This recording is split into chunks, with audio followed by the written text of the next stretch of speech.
Good afternoon, everybody. Thanks for sticking it out with us. We're really excited to bring this panel, at least I am. We were just talking amongst ourselves about all these great topics you've had today. However, my firm, Dagny Energy Group and Providence Strategic Consulting, we're in the communications business, and our view is if you don't do that right, you can bring the best engineers, the best project developers, the best CEQA attorneys, and then completely drop the ball on public outreach, political, media, and have a big epic failure on your part. So the communications is important, so that's why I'm excited to have these guys with us today. I'm going to get closer to you guys. David Slater, Executive Vice President and COO of Signal Hill Petroleum. Patrick Pluggy, GM at EMB Natural Resources, and Bob Poole, whom you heard earlier, is Public Affairs and Government Affairs Manager at Santa Maria Energy. So welcome, guys. Thank you for joining us. We're going to talk about how these gentlemen and their companies are rolling out communications and handling corporate social responsibility. So first off, I want each of them to comment on what their companies are doing internally, externally, to communicate with the public and share their what they do in their community and what their company does and how it benefits the public. So start with whoever wants to jump in here. Talk about what you have going on communications-wise. Bob. Okay, I'll go first. Yeah, do it. Well, relative, you all kind of keying off on what I showed earlier. That's a lot of our outreach, that's a lot of our communication, and that's based on transparency. And we do some other things along those lines, one of which is we have this thing called Petroleum 101, where we've got it down to about 45 minutes now, and we kind of give people just a real basic understanding of what we do to get the oil out of the ground and how we do it, and what goes into that additionally. We talk a little bit about the geology, we talk about the technology, we talk about the regulations, we talk about the investment capital. We kind of give them a little snippet of that. And then we also try to take folks on tours of our field.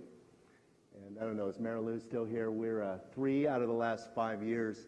We've won the Clean Lease Award through Dogger for our region. We actually sweep the dirt with a broom. So, but anyway, so we do that. But then I think the other side of the coin is when you're talking about corporate social responsibility, there's another piece, and that is what do we give back to the community? And this is also covered in our Petroleum 101.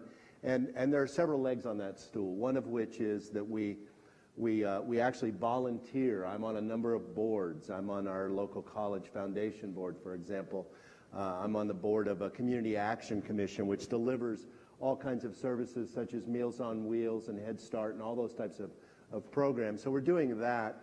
But we have a corporate policy where we give 1% of our budget to organizations. And so we do that both in general when we're asked, but also organizations that each or any of our employees are engaged with. We try to incentivize that as well.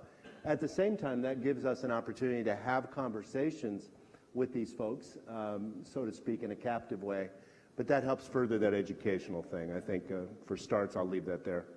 Sure. Pat, can you tell us what EMB has got going on as far as reaching out? I'll get to that, but first I want to correct one thing that Bob said. I actually saw people out there with vacuums cleaning the room. Yeah. It was most impressive. EMB is headquartered, most of you may know that B&B is headquartered here in Bakersfield. We've got operations in a number of states, Louisiana, Kansas, and Wyoming, in addition to California. We operate really from down in Orange County all the way up through the Bay Area here in California. There are a number of things that we're doing right now in terms of outreach programs. Probably the one that comes to mind quickly is down in Hermosa Beach. Some of you may know that we're embroiled in a fight to try and drill for oil in Hermosa Beach. There's been a ban on oil drilling in Hermosa now for a number of years. We stepped in as a kind of an angel between one of the oil companies that had the rights to drill down there and the city. We employ a lot of social media down there. We've got Facebook. We're doing our best to try and use the blogosphere as much as possible. In addition to the normal ways that we try and get the word out by talking to focus groups, by talking to different organizations around town, doing some entertaining and that sort of thing to get the message out. There are a number of different programs that E&B is involved in terms of dealing with the community, one of which is our intern program. We have a very active summer intern program, so we have a number of kids that come to us from college. And these interns get to do real work. Instead of coming in and being file clerks or being pencil sharpeners, they actually have projects that they develop. They're doing the things that some of our engineering folks don't have time to get done. And at the end of the summer, they have to make a presentation back to the organization on what they accomplished during the summer. And much of their work becomes institutionalized within our engineering group and is used as reference going forward for a number of operations. We're also involved in a variety of different activities around town. You name it, we've made contributions to those. One thing that I'm very proud of is last year we put together a major fundraiser here in town. It was a 2-day event to benefit a national program called TAPS, the Tragedy Assistant Program for Survivors. We've all heard about Wounded Warrior Program and that sort of thing, but the TAPS program takes a slightly different approach in that they're there to help the families of folks who have passed away while on active duty in the United States Armed Forces. And we put together a gala one evening and a golf tournament the next evening, and really got a lot of community support. Ended up, we contributed, not E&B, but through these fundraisers, contributed about $100,000 to the Tragedy Assistance Program, which goes directly to help families after a service member has passed. So we're involved in a lot of different social activity. I think we're really learning more and more about social media and how we can best use that. We certainly don't have that mastered, but it is a powerful tool out there that we really need to utilize. Very powerful, I would agree. And TAPS, that's outstanding. David, tell us about Signal Hill and what you see from there. Signal Hill Petroleum, we're headquartered in Signal Hill, which not a lot of people know exactly where that's at, but it's smack dab in the middle of Long Beach. Our core asset is the Long Beach field, which is third largest in LA Basin. It's a major resource. We have a particularly unique situation where we operate a major oil field without a fence around it. So we are literally working in the public all the time. And one of our major lessons learned and major paradigms is, meet your neighbors and stay in constant communication. We have an outreach program. We were just chatting earlier, and they asked, how big is your community relations group? I said, we have 165 employees. We have 165 community relations people because our workforce, our entire company is regularly in contact with the community. We found that communication to be essential in building trust, and we found the trust essential in people listening, and we found the trust in the listening also essential to having the opportunity to make some small mistakes and recover from it and get better. In a communication effort, website, social media, we're working with all those mediums, trying to learn, as our contemporaries are, on how those work, how to leverage on them, and so it's a work in progress. It was a big dialogue we were having just before coming into the meeting, but we have found it's essential that we stay in touch, one-on-one with as many of our neighbors as we can. Social responsibility, at the core of it is.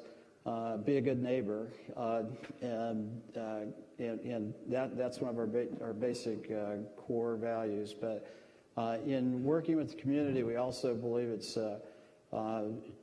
our responsibility to give back. And as we're out there talking, we talk a lot about jobs, we talk a lot about shared value, but we also feel that and we have a directed community investment program, but we're very targeted in our community investment.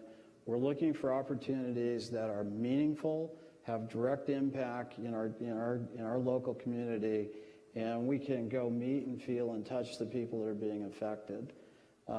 We've invested in Cal State Long Beach and equipping new geoscience laboratories that in their new life sciences department.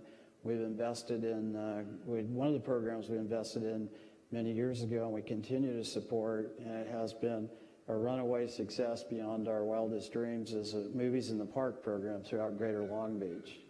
And this program, they do 32 park events during the summer.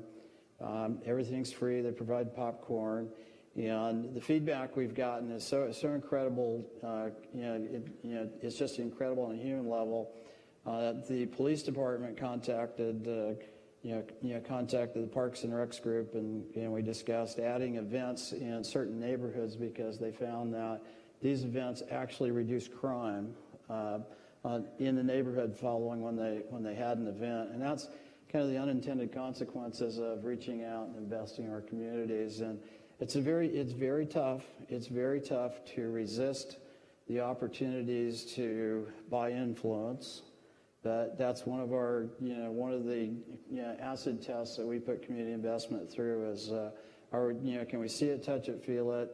Is it direct to the people? Is it, are people directly positively impacted? And is it something that we would see ourselves doing year after year?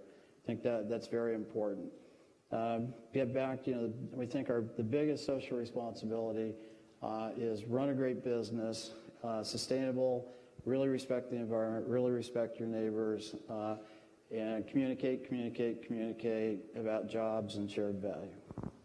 Very nice. You've all referenced social media in some respect.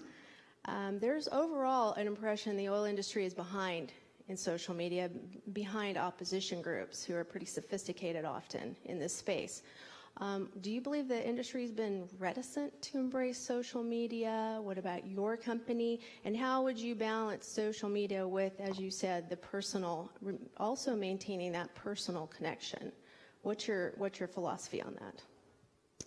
I'll jump in on that one. The social media is, it is an evolving part of our society, an evolving communication medium. And we are working to learn it and learn how to be effective in a positive fashion with it. Today, I think everybody has got social media, everybody has a website, and we're all trying to, so that's become a benchmark, and we're all trying to grow and learn on it. One thing is a direct observation is social media is very powerful as an attack medium.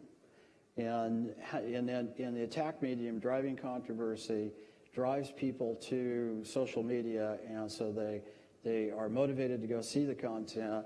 The challenge I think we all face on the positive side is how to motivate people to go to the positive content when we're trying to communicate a positive message, and we're working on learning that every day. Anybody else want to comment on that, Pat? Yeah, I'd be glad to. Bob, either of you? Well, I think getting back to your question, I think that the industry historically has lagged in telling our story. We have a great story to tell, and yet, we've been beat hands down along those lines. And I think, though, I'm encouraged because whether it be out of necessity, I think we're starting to get it. And clearly the social media component is critical to that, as you can see by our company's focus on it. I think there's a variety of ways to do that, but I clearly think that we have been behind the eight ball by default.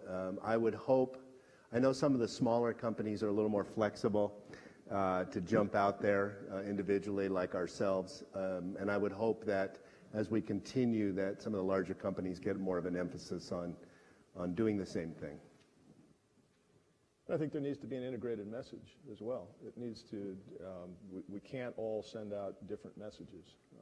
If you think about social media, really the folks who use social media are in that demographic of about 18 to 34, probably in that range. And as you can see, sitting here, we're a little older than 34. So we... Hey. We're more mature. So Bob made a funny comment when we were talking earlier. He said, yeah, social media is great, but you got to hire a 12-year-old. And I think that there is some truth to that, not only from the technical standpoint of how you enter that realm, but also the messaging that you put out there. It's a hugely powerful tool, but you've got to be committed to using it. You need to be committed to getting help using it, and you have to be committed to constantly developing content. You can't put one message out there and think, well, I'm done now. I've tweeted for this month.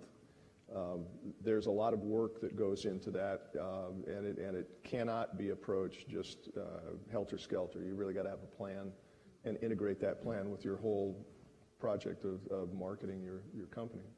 Agreed. Another way we are all present in our communities, of course, is hiring and hiring local. David referenced all of the employees being ambassadors for the industry and for your company. So how have you, of course, we all know our elected officials and the public prefers to see you hire local people when you're doing a project. How have you been successful with hiring local? Has it been mandated that you hire local? And how have you gone about that? How difficult or easy has it been to find talent in your communities? Well, for us, we can hire local right at the entry level. We have folks with high school educations who we can bring up to speed and become field technicians and make a wage that they can raise a family with. At the same time, because of the baby boom thing and because I'm just my own theory, the academics have been telling the young people that the oil industry is not going to exist, so don't go into a career. And so here we have this big gap there. And so we've really been working with the high schools, with the community college to look at the STEM programs, the STEAM programs, try to incentivize those, and actually try to make an emphasis to hire folks out of the local colleges to come in and be our engineers. So it's very important to us. And then, across the board, clearly we hire all kinds of other occupations. And so, fortunately, the oil industry has one of the highest paying wage ranges. And so we can offer living wage jobs pretty much across the board. And I think that's a very important part of our corporate social responsibility. But our ability to be able to do it, really, I think, demands that we do make every effort to do it. We hire local for our operations, and a lot of staffing of, so certain functions within our, our administration and office. Our industry is really challenged though with technical professionals, and one of our biggest challenges is finding, recruiting, technical professionals, especially to our location. And I think that's a challenge for industry, and a message that we need more engineers, we need more geologists, we need more technically trained young people coming into the industry. Having said that, we've recently had the opportunity in our operations group to hire about a half dozen young men who are just completing. They had started their careers in the military, and they have turned out to be amazing and wonderful additions to our company. And would reach out to everybody that if you haven't looked at the growing number of ex-military young folks that we have out there, take a look. There's some great talent and some kids that have matured way beyond their years in their military service. Outstanding. I'm a proponent of that. I'm married to a former U.S. Navy veteran. Hi, Dave. And Pat here attended West Point? Yes. Yes, so tell us about local hiring. We do hire locally. I think there's probably a difference, as David points out, between the professional technical folks and the folks who are there in operations or in some of our back office positions. But we are just starting to develop a program of talking to young people who have left here, gone into the service, and are now returning back. Because as David says, that's a great group of folks. They're mature. They typically, when a young person goes in the service, I think if nothing else, they learn what they don't want to do for the rest of their lives, and they learn that they really want to pursue a career, and we offer them a career. We offer them career development. There are programs here in Bakersfield. Cal State Bakersfield just started a petroleum engineering program within the engineering school. And there are a number of companies that are helping to support that program as well. So it really, to me, it's kind of like baseball. You got your farm system. You really have a responsibility to develop those folks. So that's why intern programs are so important. That's why going to the educators, there's a program called Derricks to Desks, which Bob is very familiar with, that where we deal with school teachers during the summertime and pay for them to come and get educated about our industry. So you put all this stuff together, and hopefully we will start developing a workforce that is competent and will stick with us for the long term. Wonderful. Thank you, guys. I want to open it up to all of you if you have questions for these gentlemen on their companies. Yes, sir.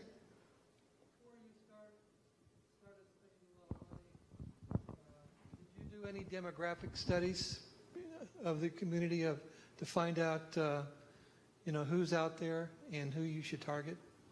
Polling, focus groups, anything like that? I'll answer that. The answer is no. And,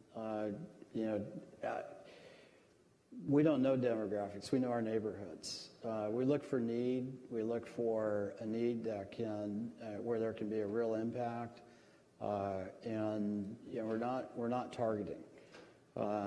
It's an ongoing search. As all of us, as businesses in our community, we get an unlimited list and opportunities to spend money in our, on community events and charitable events, and we choose, we all have to be selective, but we're looking for those opportunities that just beg investment in the community, are going to help people, and when we find them, and it's great, but we don't target a part of the community, we don't target an area, we cast the net widely, and when a great opportunity comes up, we scrounge the budget and try and find a way to support it.